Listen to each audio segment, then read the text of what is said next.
Boa noite aos telespectadores da JPTV. Nós estamos nesse momento aqui com a presença, hoje o convidado é o Carlos Batista, diretor-geral do nosso querido Hospital Montenegro, né? Antes de mais nada, antes de a gente ingressar aqui, muito obrigado pela presença, Carlos, né? Eu que agradeço a presença aqui num espaço tão ilustre aqui, né? Uma boa noite a todos, né? Uma boa noite. Um prazer te ter aqui. Na realidade, o pessoal que pode nos ver aqui pode estar um pouquinho surpreso. O apresentador tradicional aqui, o titularíssimo do programa é o Marcos Gribler, mas ele, há cerca de uma hora mais ou menos, ele ligou para o nosso editor dizendo que estava com dificuldades aí no trânsito, né? Nós entupimos assim as nossas cidades com automóveis, né?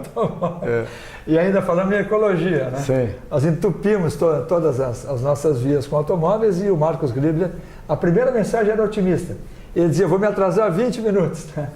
Aí ele, infelizmente, teve que ligar, avisou que não conseguiria chegar aqui a tempo. Nós lastimamos e perdem os telespectadores, mas o entrevistado está mantido, né? Na semana que vem, certamente o Marcos estará aqui novamente, ocupando o lugar que lhe é de direito.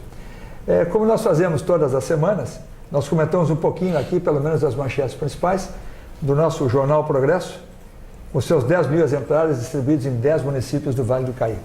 A manchete principal aqui é que o Procurador-Geral do município notificará o dono de prédio que está prestes a cair no centro de Montenegro. A própria Procuradoria concorda, aquele prédio ali que já foi. Sim. Aliás, era o armazém dos parentes do Gribler, né? Isso mesmo. Chegasse a comprar alguma coisa ali? Não, como armazém, não. Ali, para mim, era a Biblioteca Pública Municipal. Sim, então tu já has 5 anos de diferença. Isso, temos 5 anos. Eu já conheci como armazém. Ah, não, eu já como biblioteca. Tu sabes que parte dos dentes de leite eu estraguei ali, né? Comendo as balas ali. Mariola. Ah, mariola, ótimo. Mariola, muito bom. Tijolinho de goiaba. Sim, né? sim. Então eu ia ali, eu costumava frequentar, meus avós maternos moravam ali na Ramiro Barcelos. Então eu dava uma escapada, eu passava as tardes com os meus avós, eu dava uma escapada e ia comprar mariola. Sim. Né? O seu Gribler ali tinha um que tinha uns óculos assim embaixo. Né? Não, dele eu me lembro. Lembra dele? Eu lembro. Exatamente. Então esse prédio hoje, não sei nem quem é o proprietário, mas o prédio está em situação precária, parte do telhado caiu, né? E é mais um prédio que poderia ser eventualmente tombado, mas essa questão de tombamento é Sim, é um problema... É um balaio de gato. É um problema sério isso. Há quem entenda bem melhor do que eu do assunto, né? Sei que isso é uma coisa que não ata e nem desata, e nós continuamos aí sem uma legislação específica. Sim. E os prédios caindo. Né? Os prédios não esperam. Tá? Eles são impacientes. Né? Não tem legislação, eu vou tombar. E cai. E cai, né? Ou a mão humana, às vezes... Você dá uma empurrada. A soldada vem com uma máquina ali, dá uma mão mais robusta, né? Vem com uma reta escavadeira e dá aquele empurrãozinho. Já é hora, nós aqui temos cumprido, aqui no Jornal Progresso, nosso prédio é um prédio, nós não ousamos dizer que ele seja centenário como o Progresso, mas há fotos daquele álbum que os irmãos Gehlen fizeram atrás hoje da década de 20, né? Este prédio aqui, temos ao nosso lado, né? Está sendo aí preparado. Ele já aparece uma foto que havia uma fábrica de sapatos aqui. Sim. Né? Tu chegaste a conhecer essa fábrica? Não. Eu conheci o colégio aqui, o industrial, isso, aqui. Mas então eu vou te contar uma agora que é para fechar. Lógico. Porque nesta fábrica de calçados, meu pai e a minha mãe se conheceram trabalhando aqui, casaram trabalhando aqui. Que espetáculo. Aki Renner. Aki Renner. Fazia botinas para os guris que estavam lá na guerra. E eu lembro, vou te contar agora um folclore. A minha tia, irmã do meu irmão, também trabalhava. E ela uma vez me disse que elas, costureiras, escreviam bilhetinhos e colocavam no forro das botas, porque elas sabiam que iam para o pessoal da FEB. Da Segunda Guerra Mundial. Da Segunda Guerra Mundial, da Força Expedicionária Brasileira. O Brasil entra no conflito, participa mesmo, acho que em 44 o Brasil entra, né? Mas acho que desde 43 já decidiram, declara a guerra ao eixo, né? E elas escreviam. Quer dizer, teu pai e a tua mãe e ainda uma trabalharam aqui. Tem ligações históricas. Sim. Aqui, né? Que coisa interessante que isso. Espetáculo. Depois essa fábrica acho que veio a falir. Isso. Acho que ela tem falência e... Interessante porque o prédio, nós não temos assim um registro de quando ele foi inaugurado, mas há suspeita de que ele seja... Bom, de 42 tu estás declinando aqui a informação de que ele já existia por cá. Isso, mais ou menos. Aliás, 23, perdão. Isso. Então ele tem pelo menos uns 90 anos, ele tem. Isso, eles trabalharam aqui na fábrica, se conheceram aqui na fábrica de calçados. Que maravilha. Se namoraram aqui na fábrica. Como é que é? Que bonito. Isso é interessante. Então eu puxei o assunto para cá porque nós, sem nenhum incentivo nem nada, nem buscamos isso, mas nós mantivemos a fachada, né? Nós estamos aí preservando o prédio, mas sem.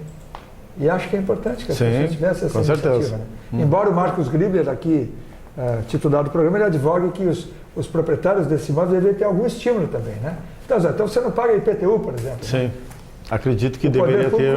Né, o poder impõe, não, você não pode destruir, mas também não dá nada. Então. Não, acredito numa composição, né? Né? Uma composição. Acredito não numa estamos composição. reivindicando de causa própria. Num bom desconto, talvez, né? Para poder, inclusive, incentivar o próprio proprietário a manter o local, a cuidar do local, né? Acredito e também nisso. fazer uma coisa seletiva, né? Sim. Às vezes o pessoal confunde o velho com algum patrimônio.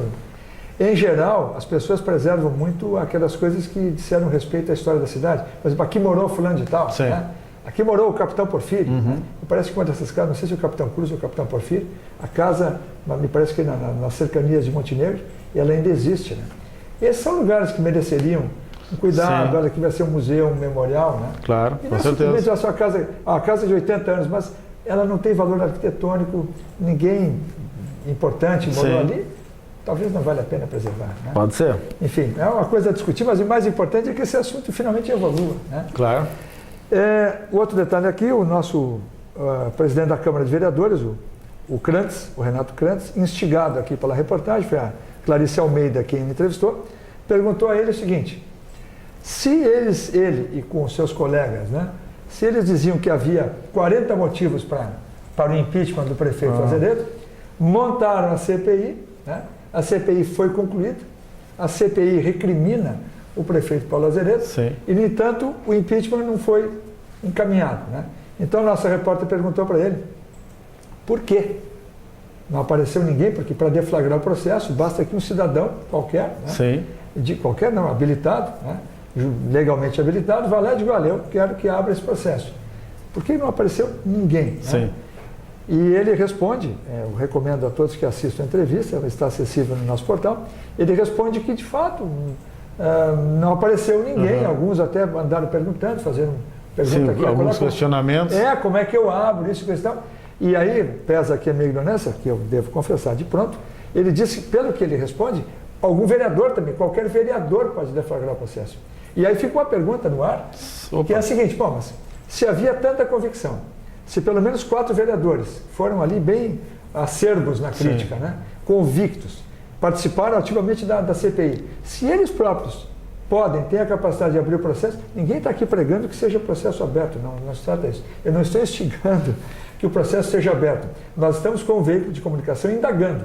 Se havia tanta convicção, por que o processo não foi para frente? E se qualquer vereador pode, então, um vereador de oposição diz: não, tá bom, então não aparece nenhum cidadão, mas eu acho que ele tem que sofrer impeachment. Essa é a pergunta. Essa é a pergunta, e ficou no ar. Né? Eu acho que merece o vereador Krantz, inteligente, um homem inteligente, está convocado a dar essa resposta. Mas, se eu não estiver aqui enganado, salvo engano, se qualquer vereador também pode, então por que um dos 4? Digamos que ele possa dizer: não, eu tenho que me exibir porque eu sou presidente da casa, não posso. Mas então o resto são 3. Né? Por que nenhum deles entra? É uma pergunta. Será que falta, aí porque fica uma pergunta do ponto de vista da discussão da participação política, ficam 2 perguntas. Não fazem porque temem que o 7º voto não esteja presente, não se manifeste, ou tem alguma negociação com algum desses 7 votos? Essa é uma pergunta que fica. Né?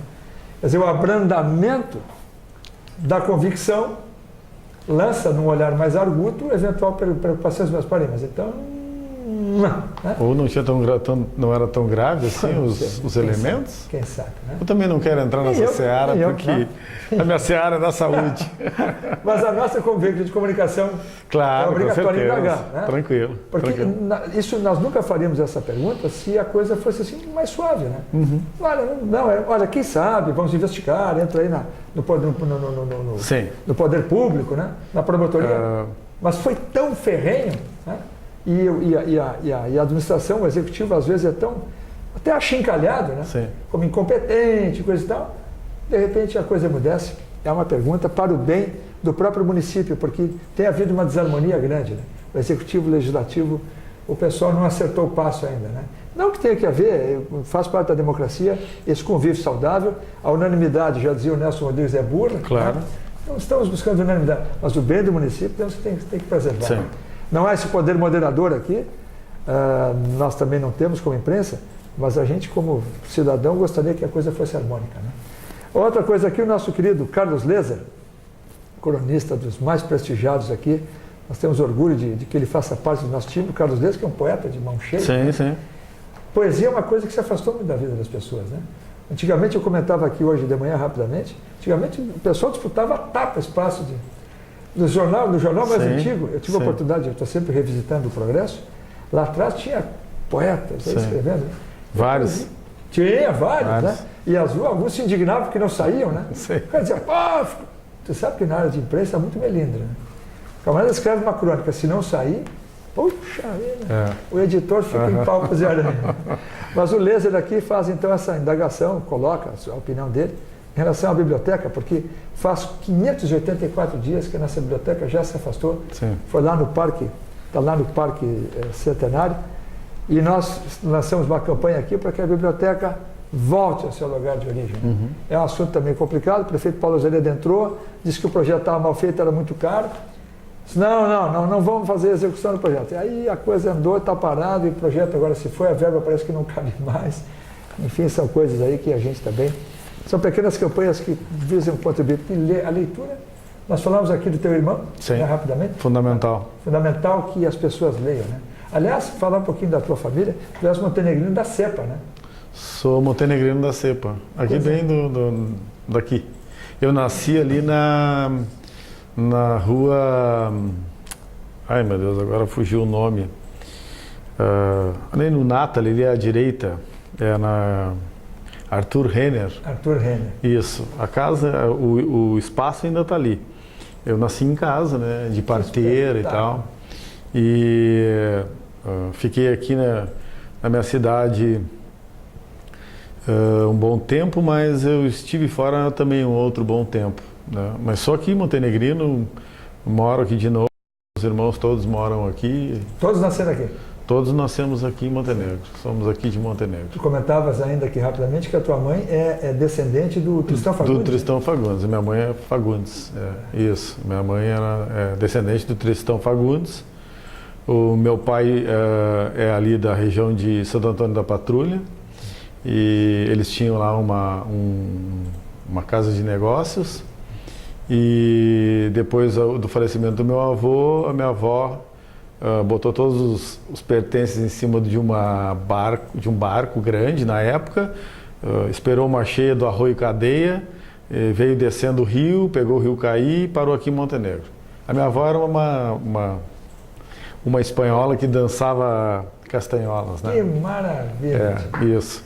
E decidida. Isso, decidida. Daí do fruto desta avó tinha o João, e do fruto da família dos Fagundes tinha a Amélia, Maria Amélia, que vieram mais tarde a se conhecer aqui na fábrica de calçado e conceberam uma família. Nós somos entre 7, éramos 8, teve um menino que morreu com 40 dias de vida, mas somos entre 7, o João Carlos, a Hilda, a Solange, a Yara, a Isabel, o Carlos Batista e a Maria Cláudia. É bonito isso, sabe, Carlos, que eu vejo assim essa força, né? Gente forte, né? Talvez isso tenha determinado, certamente determinou, porque a gente acaba, os frutos não caem muito longe do pé. Sim, né? sim. E essa avó forte. Isso, essa determinação, persistência, acho que é isso. Isso sim, isso sim. Aí moramos um tempo, com 2 anos quando eu tinha 2 anos, a gente veio morar aqui na Bento Gonçalves ali, 1766, que até hoje é da família, é do João Carlos, ali ainda ficou com a casa. E a gente, todos os sábados, alguns irmãos, não todos, por compromissos e tal, reúne ali todo sábado de manhã para tomar um chimarrão e tal. Mesmo, todo sábado de manhã, no mínimo. 7 não pelos compromissos, mas 4, 5 muitas vezes ali estão. Tomando chimarrão e tal, com uma irmã que ainda mora ali, né, a Hilda. Não precisa telefonar. Que foi bibliotecária do Polivalente. Não precisa telefonema. É bater lá, tá lá. Sábado é ali de manhã da Hilda, tomar chimarrão. Nós falamos de persistência, de perseverança. Sim. Sabe o que eu costumo brincar? Eu digo que para se eu requisitar alguém para trabalhar, claro que isso aqui em linhas muito grosseiras, né? Em grossíssimas pinceladas, mas eu digo sempre que eu prefiro um burro honesto a um gênio sem vergonha. Certo. Né? Como também prefiro um sujeito não lá muito dotado, mas trabalhador e perseverante, a um gênio preguiçoso. Ah, com certeza. Né? Então, quando me perguntam que qualidades eu tenho, eu digo nenhuma, mas persistência. Sim. Ah, não, isso sim, também. Sou paciente e persistente. Viu? Precisa ser, né? Isso, precisa, essas duas, claro, desenvolvi isso, né? Mas eu acredito que tenho persistência, sim, e que sou uma pessoa paciente, que sei que as coisas têm tempo para acontecer e não pode ser tudo de afogadilho. Tem que ter uma estratégia, né? Tem que ter planejamento mínimo, né? E que não precisa estar escrito, né? Ele pode estar guardado na tua cabeça, né? Um planejamento não precisa tu escrever e dizer, eu vou cumprir esse planejamento. Claro. Não, ele tem que estar contigo, tu tem que estar convicto dele, né? E é isso que eu procuro empreender assim na minha vida, né? Eu já cometi erros como todas as pessoas cometem. Faço dos meus erros o ensinamento para mim, para o futuro, né? Porque o passado eu não posso mudar, mas o meu futuro eu posso. Então, sou uma pessoa bem tranquila, assim, né?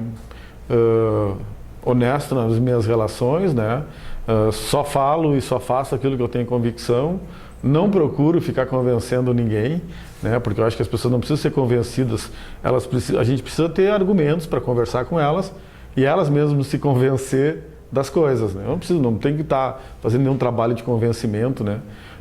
Eu sou uma pessoa, sou um republicano, ainda hoje conversando com uma enfermeira, eu disse para ela isso, eu sou um republicano nato, sim, me considero uma pessoa que tem clara essa questão da república, da sociedade, sim, do bem comum, do dinheiro de todos, né? Que é uma coisa muito valiosa isso, porque as pessoas trabalham, pagam impostos, né, para o Estado poder se organizar e para cuidar dessas pessoas. Então, nós temos que ser muito correto com o uso disso, né, com o uso dos recursos, né, porque o que eu penso, né, é os ensinamentos que eu tive da minha família.